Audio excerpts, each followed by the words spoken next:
Hey everybody, Nick here, and today we're going to do a little disassembly maintenance on this little knife right here. This is the Honeybadger. Interesting piece right here.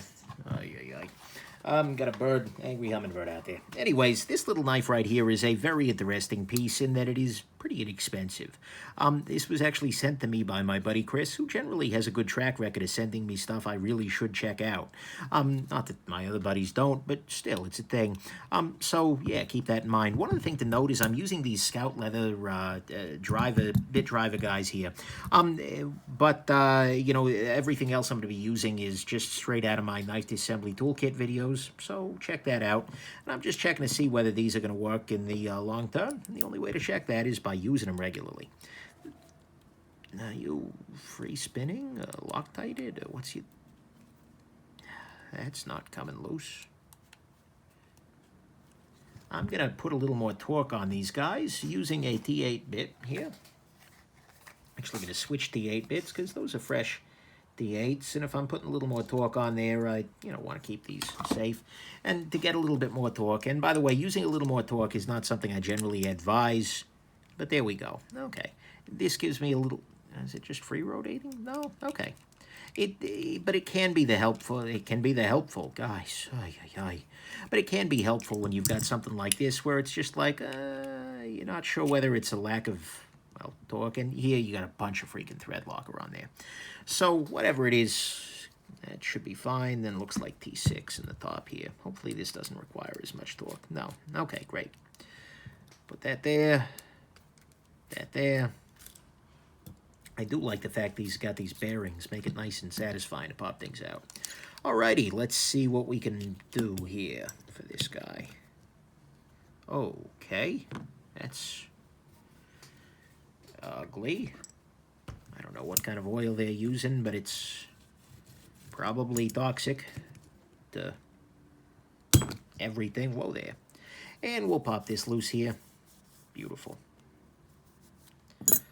Alrighty. It's some interesting machining, but it's cheap.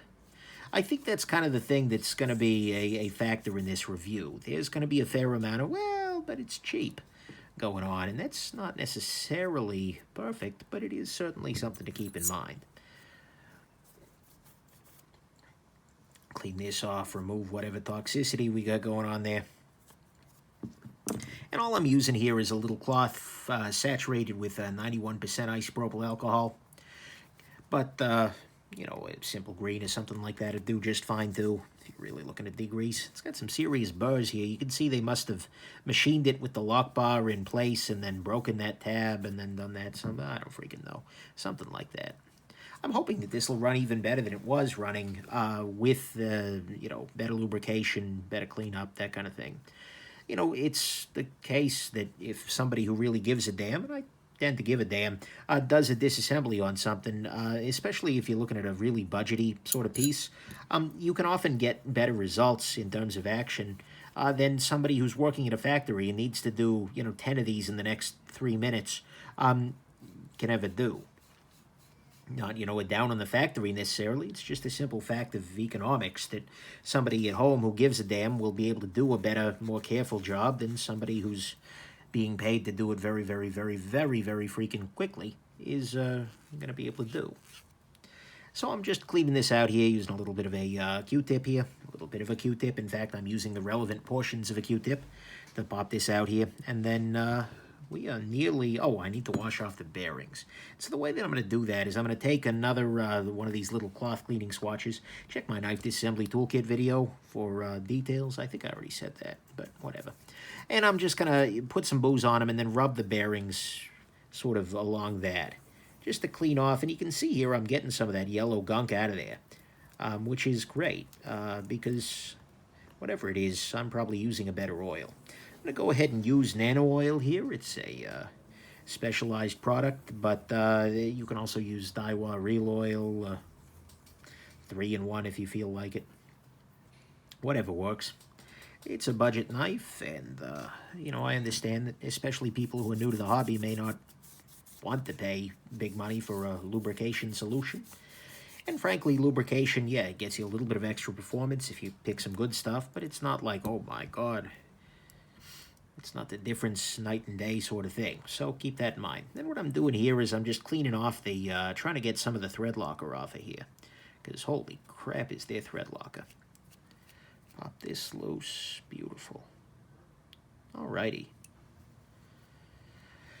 And we are good to go. Yeah, we're good to go. So let's put this guy back together here. Step one is going to be to insert the pivot. I'll go ahead and do it from this side, just so everything is, I'm able to build it sort of cogently. There is a... Okay, so this is interesting. Check this out. They've put a D shape onto the pivot here. So there's like this sort of shape here. But the thing is, they put one of the liner as well. But the thing is, the pivot actually rotates a fair amount within that D shape. Like the D shape they put on the pivot is different than the D shape they drilled into the liner.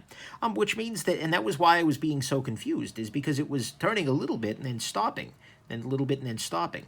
And so, you know, it's not free spinning, but it's kind of, they're hitting the letter of the law of not being a free spinning pivot without quite hitting the spirit of it. But that's okay, I guess. For this price, that's okay. I'm going to go ahead and apply a little oil down here to the pivot area, both to coat the pivot as well as to just distribute along the bearings here. I'm probably over lubricating this guy, but why not, right? A little bit here. I'm sorry. That's way too much. But more importantly, I want to put some oil here, which is the stop pin path. I'm using a new bottle here, so I'm just like pumping the oil out like freaking crazy. But anyways, there you go. Let's go ahead and drop that into position now. We'll go ahead, put a little bit of oil here, and then spin the bearing in that puddle to distribute the oil among the various bearings in play. A little bit here. Beautiful. And somebody's blowing up my email, and that's fine. Probably a news alert, because the news lately has been positively freaking insane. But that's okay. Let's go ahead and pop this back into positioning here. So what I'm doing is I'm dropping this liner into position, and I'm holding down the lock bar, and the reason for that is that allows things to move a little bit more freely and allows things to, well, basically everything is able to shift into the proper positioning without that being, you know, putting tension on things. Now what I'm going to do is, while everything is sitting together nicely, I'm going to use some blue Loctite here. It's blue Loctite on a stick, and just go ahead, drop in the pivot. And I'm not going to like super tighten it down yet because everything is still in process. But I'll put that on there. Then I'll drop this other guy. This screw goes into there. Again, use a little blue Loctite here just to keep it in position. It's not as crucial on these back screws, but sometimes, you know, it helps. And I'll tighten this guy down, or I'll insert this guy here and tighten those both down a little bit. Everything seems to be seating itself well as I tighten things down, which is good. Anytime you have a budgety sort of knife, you always have to worry a little bit about that. Okay, action's good. No blade play. That's nice. Kind of gritty, but that's okay. Actually, damn. Now, can I loosen the pivot a little bit? Will that help me? Because I want to get it to the point where there's, I know that had a little play, so I'll tighten it up just a little bit more. I want to get to the point where it's as loose as it can be without any blade play. There we go, no play. Because, wow. Action on this is surprisingly good. So is the jimping. Holy crap, is this texture. But anyways, yeah, so there we go. We are all reassembled here. Everything's good to go. The Honeybadger just don't give a crap. And there we go. That's the situation. Go ahead and carry this guy a little bit and then see if I can't get you guys a review. Hope this has been interesting to you. Have yourselves just an absolutely wonderful rest of your day. Bye now.